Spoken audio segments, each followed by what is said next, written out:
Hello friends, welcome to my YouTube channel.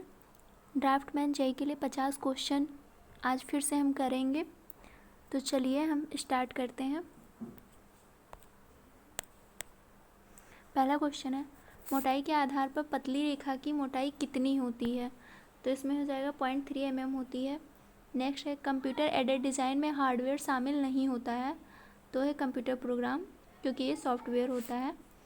Next question है, CRT screen पर रंगों का संयोजन किससे प्राप्त होता है? तो होता है लाल, हरा, नीला। और CRT का फुल फॉर्म होता है कैथोड रे ट्यूब।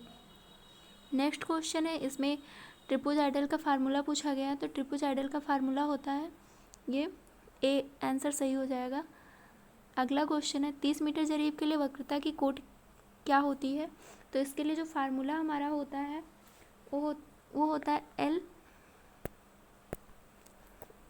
फार्मूला होता है L/D इक्वल टू 2πr/360। तो इसी में हम वैल्यू रख के निकाल लेंगे। आंसर इसका जो आएगा वो आएगा C 1718.9। नेक्स्ट अगला क्वेश्चन देखते हैं, ऑटोकैड में प्रॉपर्टी प्लेट प्राप्त करने के लिए किस कुंजी का उपयोग किया जाता है? तो Ctrl+1 होता है।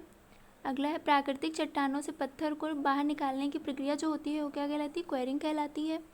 नेक्स्ट है, भूपृष्ठीय सर्वेक्षण में पृथ्वी तल को किस रूप में माना जाता है? तो वक्राकार माना जाता है। और प्लेन सर्वे में प्लेन माना जाता है। नेक्स्ट क्वेश्चन है, एक ड्राइंग शीट पर दो समीप पार्श्व के बीच का अनुपात क्या होता है? तो 1/√2 होता है। तो आंसर ए सही हो जाएगा। नेक्स्ट है, निम्नलिखित में से कौन सी समलंबी पेंच है? तो इसमें एक्स में हो जाएगा। नेक्स्ट क्वेश्चन है, गंटर चैन की लंबाई कितनी होती है? तो इस हमें पता है कि 1 फीट में जो होता है 30.84 होता है, और गंटर जरीब जो होता है 66 फीट की होती है। तो इसको मल्टीप्लाई कर देंगे तो हमारा 20.12 आ जाएगा। अगला क्वेश्चन है, चुंबकीय अमोत्तर के बीच का कोण क्या होता है? भौगोलिक अमोत्तर और चुंबकीय। तो इसका हो जाता है डिक्लिनेशन, यानी आंसर हमारा जो होगा बी होगा। नेक्स्ट है, समुद्र 1 मील समुद्र किसके बराबर होता है? तो आंसर हो जाएगा सी, 1 मील समुद्र जो होता है 1.852 किलोमीटर के बराबर होता है।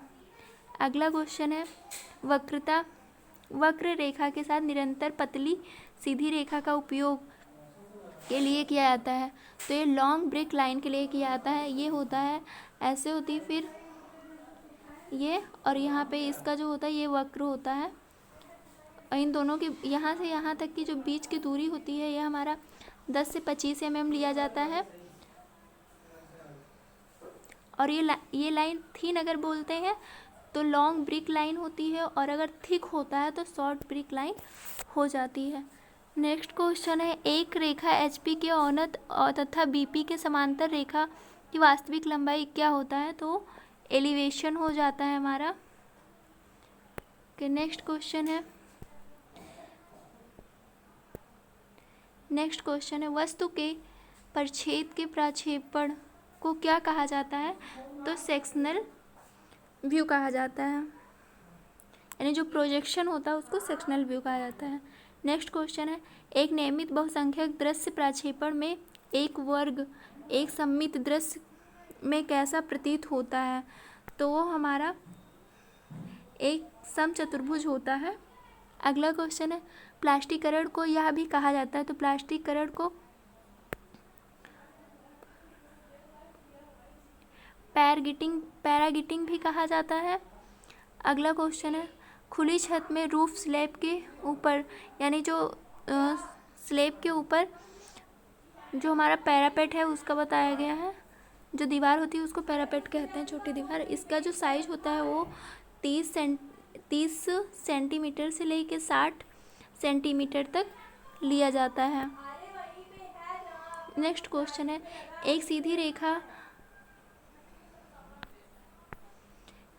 रेखा का अंतिम बिंदु का प्रक्षेप एक्स वाई तथा अंतिम बिंदु कहाँ होगा अवस्थित है, तो ये हो जाएगा बीपी, ये हो जाएगा एचपी।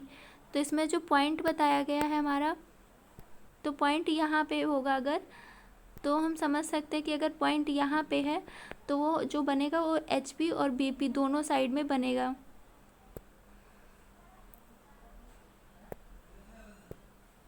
अगला क्वेश्चन है, किसी पदार्थ में नमी की जांच करते समय इनमें से किस पदार्थ की कठोरता किस श्रेणी में रखा जाता है। तो कठोरता की श्रेणी में हम सीमेंट कंक्रीट को रखते हैं और बाकी जो ऑप्शन दिए गए हैं वो सेमी सॉलिड में आते हैं। नेक्स्ट क्वेश्चन है, सोपान पात के बाहरी प्रोजेक्शन या किनारे को क्या कहा जाता है। तो इसको नोजिंग कहा जाता है। किसी नोजिंग के लिए हम जो इसका साइज होता है वो मैक्सिमम 3 mm लेते हैं। 3 mm से ज़्यादा नोजिंग नहीं ले सकते। और नोजिंग जो होता है राउंड पे होता है ताकि कोई गिरे तो चोट ना लगे या कम लगे। अगला क्वेश्चन है, किसी इमारत के फर्श के स्तर को मापा जाने के लिए आवृत्ति क्षेत्रफल क्या कहलाता है। तो प्लिंथ एरिया कहलाता है, यानी जो फ्लोर लेवल होता है उसको मेजरमेंट करके हम प्लिंथ एरिया पता करते हैं। नेक्स्ट क्वेश्चन है, एक ईंट को इस प्रकार काटा जाता है कि इसके एक सिरे की चौड़ाई पूरी ईंट के आधे के बराबर हो, तो उसको क्या कहा जाता है, उसको किंग क्लोजर कहा जाता है, यानी लंबाई में भी आधा कटा हो और चौड़ाई में आधा कटा हो। नेक्स्ट क्वेश्चन है, क्षेत्रफल की सटीक मापन के लिए कितना लिया जाता है। तो 100 वर्ग सेंटीमीटर तक हम सटीक माप लेते हैं। नेक्स्ट है, 100 वर्ग मीटर से सिंगल कोटिंग के लिए डिस्टेम्पर ड्राई डिस्टेम्पर जो लिया जाता है वो हमारा 6.5 kg हो जाता है सिंगल कोटिंग में। ये नेक्स्ट क्वेश्चन दिया गया है तो मैं इसका फार्मूला बता दे रही हूँ, आप सॉल्व कर लेना। इसका फार्मूला होता है एस जो होती है वो शुद्ध आई होती है into R upon 1 + R bracket 1 की पावर n - 1। इसे हम सॉल्व कर लेंगे तो हमारा आंसर जो आएगा वो 182 आ जाएगा। नेक्स्ट क्वेश्चन है, निविदा जमा करते समय ठेकेदार को विभाग के पास कुछ धनराशि या निविदा गारंटी के रूप में जमा करनी पड़ती है, तो उस धनराशि को क्या कहा जाता है। तो उसको अर्नेस्ट मनी कहा जाता है। तो कोई भी टेंडर देने से पहले हमें इसे अर्नेस्ट मनी को देना पड़ता है। ये लगभग 150-2% लिया जाता है। नेक्स्ट क्वेश्चन है, पूर्ववर्ती अनुवर्ती गतिविधि को प्रभावित करने के लिए प्रभावित किए बिना किसी निश्चित गतिविधि को जितने समय के लिए अवलंबित किया जा सकता है उसे क्या कहा जाता है। तो उसको स्वतंत्र फ्लोट कहा जाता है या इंडिपेंडेंट फ्लोट कहा जाता है। पूर्ववर्ती होता है जो पहले का वर्क किया जाता है, अनुवर्ती होता है जो बाद में किया जाता है। नेक्स्ट क्वेश्चन है, माइलस्टोन चार्ट का सुधरा हुआ रूप क्या होता है। तो माइलस्टोन चार्ट को ही बार चार्ट कहते हैं और ये CPM और PERT जो होता है ये भी वर्क के लिए ही यूज करते हैं कि कितने समय में क्या वर्क किया जा सकता है, बट ये दोनों अलग हैं। नेक्स्ट क्वेश्चन है, कंक्रीट बनाने के लिए उपयोग किए जाने वाले पानी का pH मान क्या होता है।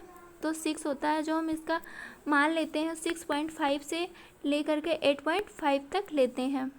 नेक्स्ट क्वेश्चन है, अच्छी इष्टतम मृत्तिका में एल्यूमिना होना चाहिए। तो एल्यूमिना का परसेंट जो होता है 20 से 30% होता है। नेक्स्ट क्वेश्चन करते हैं, शॉर्ट वॉल और लॉन्ग वॉल मेथड में छोटी दीवार की लंबाई दीवार के केंद्र से केंद्र की लंबाई के बराबर होता है। तो छोटी वॉल जो होती है वो चौड़ाई के बराबर होती है। विड्थ ऑफ वॉल यानी दीवार की चौड़ाई के बराबर होती है। नेक्स्ट क्वेश्चन है, जल के अधीन अथवा आर्द्र परिस्थितियों में निर्माण कार्य के लिए आमतौर में प्रयुक्त चूना कौन सा होता है। तो उसके लिए हम यूज करते हैं अंडर वाटर के लिए जो यूज किया जाता है वो प्रबल जलीय चूना यूज किया जाता है। आंसर हमारा जो होगा इसका हो जाएगा डी। नेक्स्ट क्वेश्चन है, सीमेंट का निर्दोषता परीक्षण करने के लिए साउंडेड टेस्ट के लिए हम कौन सा ऑपरेटर यूज करते हैं, ली चार्टियर का यूज करते हैं। नेक्स्ट क्वेश्चन है, सीमेंट के एक बैग का वजन कितना होता है। तो उसका जो वजन होता है वो 50 kg तक हम लेते हैं। अगला क्वेश्चन है ट्रमी गतिविधि के लिए कितने समय की अवधि आवश्यक होती है। तो इस ट्रमी पद्धति के लिए कोई भी अवधि आवश्यक नहीं होती, कभी भी कर सकते हैं। नेक्स्ट क्वेश्चन है एक तीर क्या दर्शाता है। तो जो तीर होता है वो एक संक्रिया को दर्शाता है, यानी एन एक्टिव को दर्शाता है। नेक्स्ट क्वेश्चन है लकड़ी में प्राकृतिक कमी या बार्क से 100 फुट की विस्तारण को क्या कहा जाता है। 100 फुट की ओर, यानी कोई भी जो हमारी यहाँ पे तो हमारा पित हो जाता है, कटा हुआ लकड़ी है तो उसमें कुछ ऐसे विकार उत्पन्न होते हैं, केंद्र की तरफ कम होता है, बाहरी तरफ ज़्यादा होता है, तो इस तरह से जो होता है तो उसको स्टार सेक कहा जाता है। नेक्स्ट क्वेश्चन है यदि नमी की मात्रा लगभग हो तो रेत का फूलना कितना होता है। तो अधिकतम नमी की मात्रा अगर 5% है तो रेत हमारा जो होता है वो 40 से 50% तक फूलता है। फिर इसके बाद अगर इससे ज़्यादा हम मॉइस्चर बढ़ाएंगे तो फिर कम हो जाएगा फूलना, क्योंकि वो फुल्ली सैचुरेटेड हो जाता है। ओके फ्रेंड्स, कैसी लगी वीडियो आप लोग कमेंट करके ज़रूर बताना, और प्लीज़ जिन लोगों ने चैनल को सब्सक्राइब नहीं किया है वो लोग सब्सक्राइब कर लें। फ्रेंड्स, जो ये पोर्शन होता है इसी को हम नोजिंग बोलते हैं। आई होप आपको वीडियो अच्छी लगी होगी। Thank you so much for watching this video. Okay bye.